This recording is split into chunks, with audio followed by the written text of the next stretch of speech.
PlayStation 4 or Xbox One, that is the question. What is going on, guys and girls? It is Ghost Robo, and welcome to PS4 vs. XB1 September edition. If you can believe it, we are only about 12 short weeks away from ushering in the next generation of video game hardware, and I cannot freaking wait. I'd say it feels just like yesterday we welcomed in the last round of systems, but it sure as heck doesn't. It's been 8 long years, and I am so ready for some new blood in this industry. But the pressing question is, which system should you be targeting to pick up? Now, last time we talked on this subject, it was right after E3, and I recommended the PlayStation 4. Are things the same? Are they different? Let's find out. Since then, the PS4 has an official release date of November 15th in America and November 29th in Europe. The Xbox One is still a little nebulous, but they're targeting a late November date. My spidey sense tells me it's going to be November 22nd. It could be a little earlier, it could be a little later, but basically anywhere within November 10th to November 27th is about where you're going to get it. They're going to come out before Thanksgiving, before Black Friday in America. We know that for sure. In terms of games and stuff,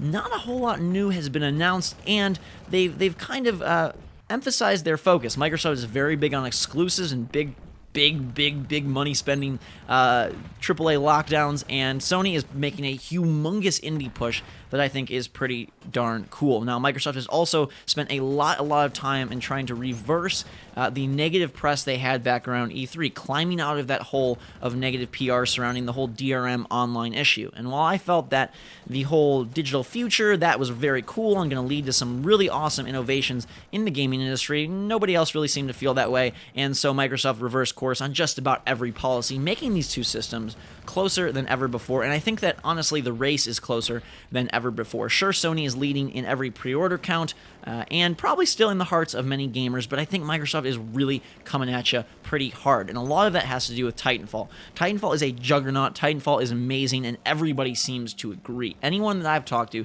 that has played Titanfall says it's fantastic. Anybody that I read in terms of games journalists and online sites says it's fantastic. Anybody I listen to in terms of podcasters says it's fantastic. That game is going to be a game changer, but it's a game changer that does not debut until early 2014. So if we focus on launch and what system you should pick up in November, it basically boils down to 3 main categories for me. Now, the first one is exclusives. Which are you more inclined to enjoy? For PlayStation 4, Killzone Shadowfall still seems to be the knockout title across any launch game for both Xbox and PlayStation. I think the game is gorgeous.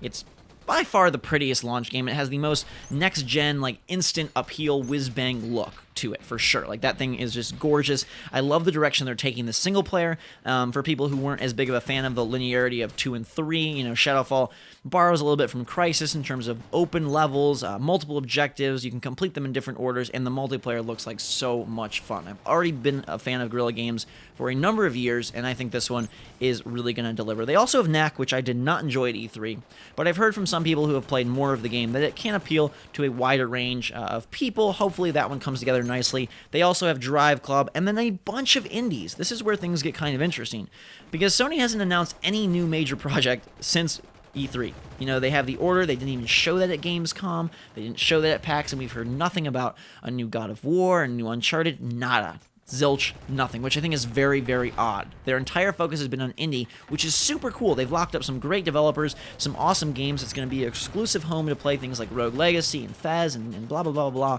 in terms of the console space. But where are the goods? I feel like Sony has fallen behind a little bit in terms of announcing big major games. They keep touting they have so many projects in development for PS4, but where are they? And what makes me need to buy a PS4? All these indie games are great. Don't get me wrong. I think it's a great direction for the industry to take, but I could probably play them all on my PS3 or my PC or my Vita. I don't need a PlayStation 4 for those games, and I was really hoping Sony would showcase something that said, you must buy a next-generation system, because for us to spend $400, like, there has to be a major pull, right? And for right now, that is going to have to be Killzone Shadowfall. Infamous Second Son is going to be their killer app come early 2014, releasing, in fact, in February. I think that game will be mind-blowing. I think it's a Game of the Year contender already, but it's not out at launch, similar to Titanfall. If we shift over to the Xbox spectrum, they've done a pretty good job of keeping the momentum going, I think, with exclusives. Have they announced anything new and really big? not so much. They announced a new Fable game, which actually sounds really cool, where one person is kind of the dungeon master controlling the enemies and stuff, and the other people are cooperating to take them down. But for the most part, you're still looking at Dead Rising 3, which, in spite of some frame rate issues, is shaping up pretty nicely. Forza 5, which is gorgeous, and then Killer Instinct, which is sort of fallen off my radar, but I'm sure there's some people that are interested in it. So they haven't really announced as many indie partnerships, but they have sort of re-emphasized that, hey, we like indies too. They've made it a little bit more of an open platform to develop for and to make money on and all those sorts of things. So I think they'll get some people. They have a lot of cash to throw at companies and individual developers, so you know they're going to lock up some things. And of course, multi-platform, you know, your AC4s, your Watch Dogs, they're basically going to play virtually the same on both platforms. And because they're launching later in November, you're basically going to be able to get anything for either system really close together. So it boils down to Killzone, Shadowfall, and Knack, and Drive Club versus Forza, Killer Instinct, and Dead Rising 3, which is the same battle I spoke of back at E3. And no giant new projects have been announced. So if you want to think a little farther into the future, I'd say you got to look at if you're going to be a Titanfall player. You know, Titanfall is going to be a major game. That is going to be a much talked about, hugely hyped title, and possibly a game changer. It's from the amazing team, formerly Infinity Ward, now Respawn, who made the most popular Modern Warfare, and it's going to deliver. I'm convinced of that now from impressions, from what I've heard, from people I specifically personally know. It's going to be a big deal. And so if you are one that really wants to play that, that has to figure into your decision, because it's not going to be out on PS4 anytime soon. Some people have talked that it's a timed exclusive, yada yada, but it's not coming any soon. Microsoft has paid a lot of money to lock that thing down. Will Titanfall 2 be on PS4? Probably, but Titanfall 1 is going to be locked down on the Microsoft home console for quite some time. It's also available for PC if that is your inkling. So, thinking future, you've got Infamous Second Son versus Titanfall. You've got Killzone versus Dead Rising up front. Kind of which exclusives kind of pull you a little bit more, which encourages you to drop a bunch of money. That has to be your first consideration. For me, I think Killzone is going to be the standout title of the launch day for either system. Next, we're going to look at price point, and Microsoft has not dropped their price. Some people thought perhaps they would or eliminate the Kinect, but they've stuck by Kinect. They've stuck by their $500 price point. In Europe, you know, they're giving away FIFA for free, which is a huge deal because that almost equalizes the prices, almost. But here in America, there's been no bundles announced, and so I got to say that the $100 value that you're saving from PlayStation 4 that could basically be used on another controller in a game, you know, you can pick up a controller for your buddy and Killzone Shadowfall basically for that price difference. That's a huge win for Sony right now. And if anything is going to make me lean towards picking the PS4, it's that, because if they're virtually the same at launch, you know, if I don't really have a super powered preference for an exclusive, then price is going to be a big difference where I can get a game and a controller. So I think Sony has a significant edge there, and you have to factor that in. $500 is a lot of money. $400 is still a ton of money. And so where are your dollars going to best be spent?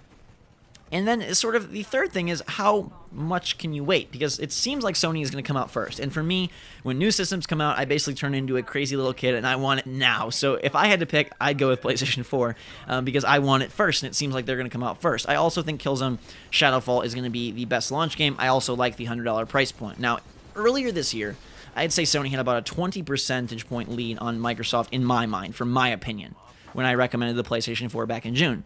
Now I think that difference is about 7%. I think Microsoft has done a lot to creep closer. Their exclusives are really powerful. Titanfall is going to be massive.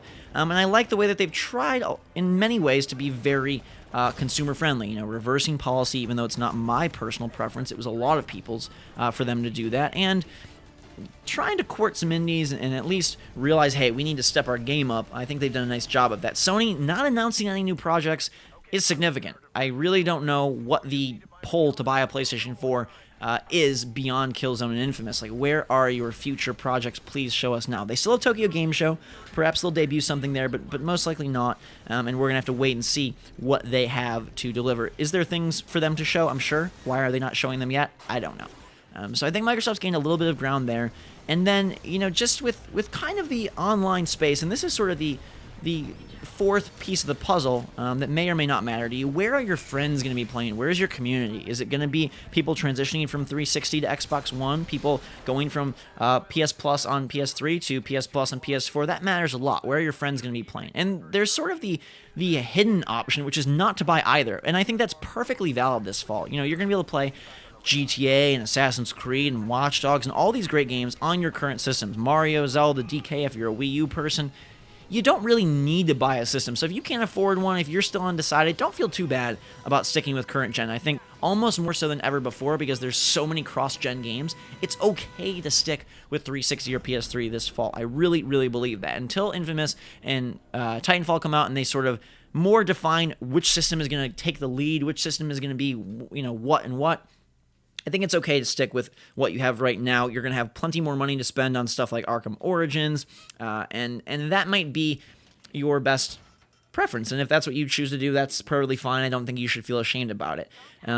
Overall, though, I think the PlayStation 4 still has the lead at launch. Titanfall is going to shift things up drastically, and it'll be interesting to see where these two systems stand come March of next year. Right now, though, I give this slight edge to PS4. I was very confident in recommending PS4 earlier, and now that is a little bit shakier. I still say PS4, shakier in terms of Xbox One versus PS4. I still recommend both systems wholeheartedly. I'm buying both of them. I'm going to bring you guys awesome coverage of every system, every game, so you have the most balanced input and impressions on both. But I still think that PS4 is the more recommended system for me on launch day. I think Xbox One is great. You can't go wrong with either. But in terms of saving $100, Killzone Shadowfall probably being really, really cool, and the fact that you'll get it first, PlayStation 4 is probably my platform of choice. Quick note, though, if you are going to be upgrading, both GameStop and Amazon have a promo, I prefer Amazon, of course, where you can trade in your Xbox 360 or PS3 game for the PS4 Xbox One counterpart for only $10, which is a great deal. So say you pick up Call of Duty Ghosts on November 5th for Xbox 360, you buy an Xbox One later in the month, you want to get the next-gen version, you trade it into Amazon, give them $10, and they will send you the brand new next-gen version, which I think is a great promotion and really encourages people to make that jump. But like I said, if you can't make the jump, if you can't justify the big bills for this fall, that's okay. You're gonna still be fine and have a lot of great games. And I wanted to make sure I let people know that because I think it's viable this time. Past generations, there was always so many new games that you could exclusively get on those systems, but here things are different, and so don't feel bad about sticking with things. PS4 though is my recommendation. What are you guys leaning towards? Are you leaning towards PS4?